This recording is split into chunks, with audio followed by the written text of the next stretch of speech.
Hello students, welcome back to my YouTube channel. कैसे हैं आप सभी? आई होप सभी अच्छे होंगे। तो जैसा कि आप सभी जानते हैं कि पैरामेडिकल का जो प्रोविज़नल रिज़ल्ट है वो आ चुका है एंड जो सीट्स इंक्रीज होनी थी पैरामेडिकल में उसके लिए भी नोटिफिकेशन आ चुका है। सो अब देख लेते हैं जो नोटिफिकेशन आया है वो क्या है। वैसे तो सभी ने देख लिया होगा, जो आपका रिज़ल्ट है उसी के ऊपर IGMC ने दे दिया हुआ है कि IGMC शिमला में कितनी सीट्स इंक्रीज हुई हैं। तो आप नेम ऑफ द कोर्स देख सकते हैं। 3 कोर्स हैं IGMC में एंड वहाँ पे पहले 10-10 सीट्स थी हर एक कोर्स के लिए, बट अब वो इंक्रीज हो चुकी है 50-50 सीटों में। तो आप मान के चल सकते हैं कि 150 सीटें IGMC में है पैरामेडिकल की। ठीक है, तो 150 सीटें IGMC में है पैरामेडिकल की। उनमें से आधी सीटें जो है वो इन सर्विस के लिए होती है एंड आधी सीट्स जो होती है वो डायरेक्ट एडमिशन्स वालों के लिए होती है। तो डायरेक्ट का मतलब है ऐसे स्टूडेंट्स जिन्होंने एंट्रेंस टेस्ट दिया है वो, और इन सर्विस होता है जिन स्टूडेंट्स ने एंट्रेंस एग्ज़ाम नहीं दिया है वो। तो ये जो सीट्स डिस्ट्रीब्यूशन होता है ये 50-50 होता है। आधी सीट्स इन सर्विस वालों की होती है एंड आधी सीट्स डायरेक्ट वालों की होती है। तो ये सीट्स जो है ये इंक्रीज़ हो चुकी है।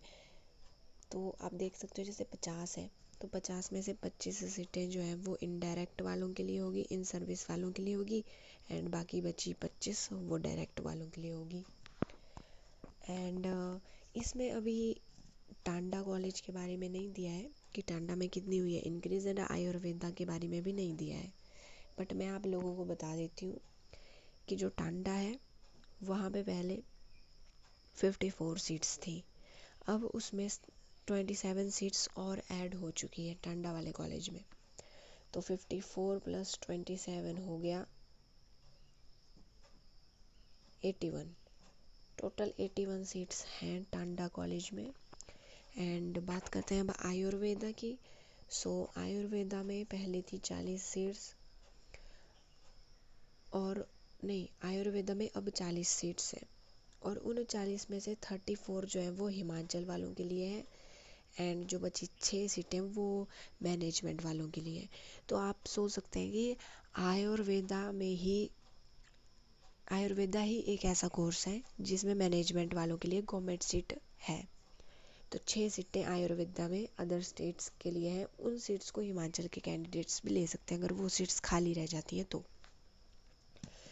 तो ये तो बात हो गई सीट्स जो इंक्रीज़ हुई हैं उसके बारे में। अब हम थोड़ा सा रिज़ल्ट के ऊपर डिस्कस कर लेते हैं कि क्या कट ऑफ रहने वाली है एंड क्या रहने वाला है आगे का क्राइटेरिया, कितने बच्चों के कितने मार्क्स हैं एंड हाईएस्ट मार्क्स किसके हैं, ये सब हम अब डिस्कस करेंगे। सो ये रहा पैरामेडिकल का प्रोविज़नल रिज़ल्ट। जो फाइनल रिज़ल्ट है वो कुछ दिनों के बाद आएगा। तो मुझे नहीं लगता कि फ़ाइनल में भी ये कुछ चेंजेस करेंगे। जिन बच्चों के कम मार्क्स हैं उनके ज़्यादा आने चाहिए थे, या कुछ भी बच्चों को कोई भी ऑब्जेक्शन है बच्चों का, तो मुझे नहीं लगता कि ये लोग चेंज करेंगे, क्योंकि BSc नर्सिंग और पोस्ट बेसिक नर्सिंग में भी जब उनका फाइनल रिज़ल्ट आया था वो same to same as provisional result था। उन्होंने प्रोविज़नल को ही फाइनल करके कर दिया, कुछ ज़्यादा खास उसमें चेंजेस नहीं थे। सो इसमें भी मुझे नहीं लगता कि कोई चेंजेस करने वाले हैं। बट फिर भी अगर किसी के मार्क्स ज़्यादा आने थे और कम आए या कोई भी आपका ऑब्जेक्शन है तो आप ऑब्जेक्शन कर सकते हैं। सो अब हम देख लेते हैं कि कट ऑफ कितनी रहने वाली है। उसके लिए हमें इस एग्ज़ाम ये जो रिज़ल्ट है इसे एनालाइज़ करना पड़ेगा। सो मैंने पूरा का पूरा एनालाइज़ कर दिया है। तो पहले हम देख लेते हैं कि कितने बच्चों ने ये एग्ज़ाम दिया है।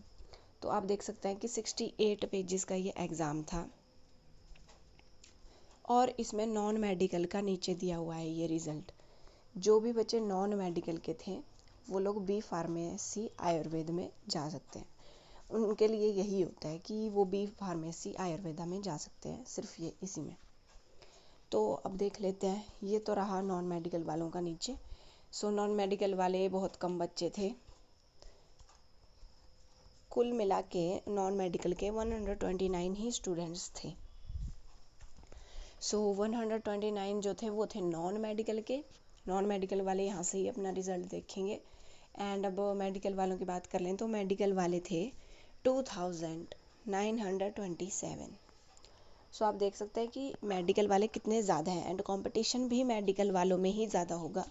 जो नॉन मेडिकल वाले हैं उनमें बी फार्मेसी में भी बहुत सी सीट्स इंक्रीज़ हुई है, जो आयुर्वेदा की सीट्स हैं वो भी इंक्रीज़ हुई हैं, तो उनमें इतना ज़्यादा कंपटीशन नहीं होगा, क्योंकि इसमें मैंने देखा तो मैक्सिमम 90 तक ही मार्क्स थे।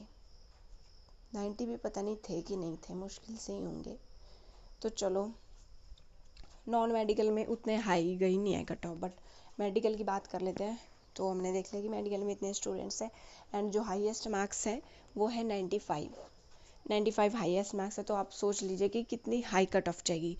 सीट्स इंक्रीज हुई है, ऑफकोर्स हुई हैं, लेकिन फिर भी स्टूडेंट्स तो ज़्यादा है ना, नंबर ऑफ़ स्टूडेंट्स तो ज़्यादा है। एंड मैंने जब एनालाइज किया तो 90 मार्क्स वाले स्टूडेंट्स जो थे वो थे 20, मतलब जिनके 90 नंबर हैं वो 20 बच्चे हैं। तो 20 सीटें तो गई उन 90 वालों को, ठीक है। एंड 90 से ऊपर भी हैं कुछ 10 कर बच्चे हैं 90 से ऊपर, कम से कम 10 ही होंगे।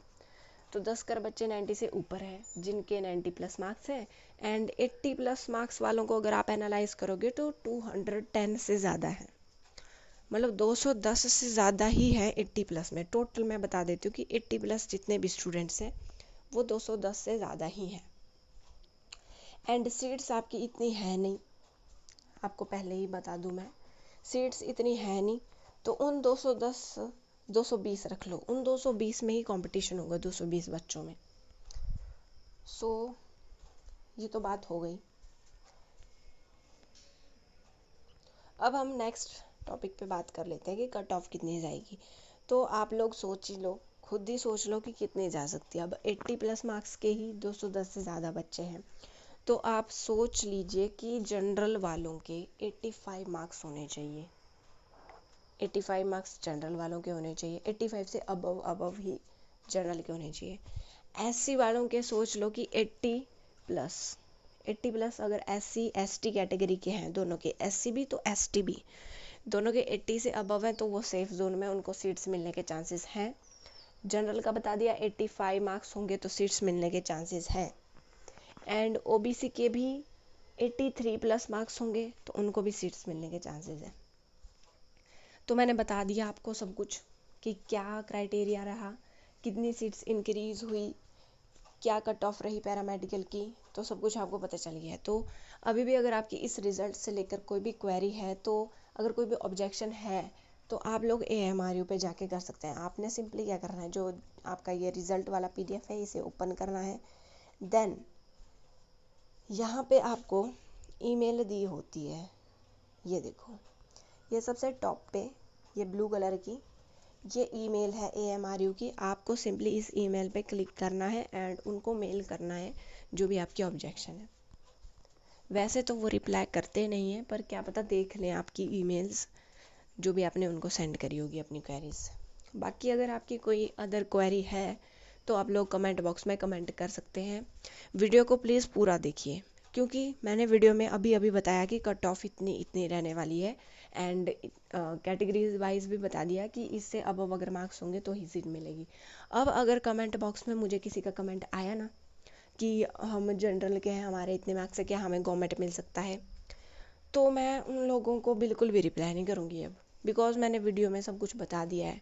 बार बार मैं बताऊँगी तो मतलब टाइम बहुत ज़्यादा वेस्ट हो जाता है। कुछ बच्चे होते हैं ऐसे जिन्होंने कुछ अदर क्वेरी होती है जिनकी, उनको भी तो मैंने रिप्लाई करना होता है। सो कट ऑफ का मैंने बता दिया है, अच्छे से देख लें। और जिनके जो मैंने कट ऑफ बताई अगर इनसे कम मार्क्स हैं तो आपको प्राइवेट के चांसेस हैं। बस पासिंग क्राइटेरिया होना चाहिए आपका कवर। सो ये सारी अपडेट थी पैरामेडिकल के बारे में। जब फाइनल रिज़ल्ट आएगा तो उस पर भी मैं अपडेट दे दूँगी आप लोगों को।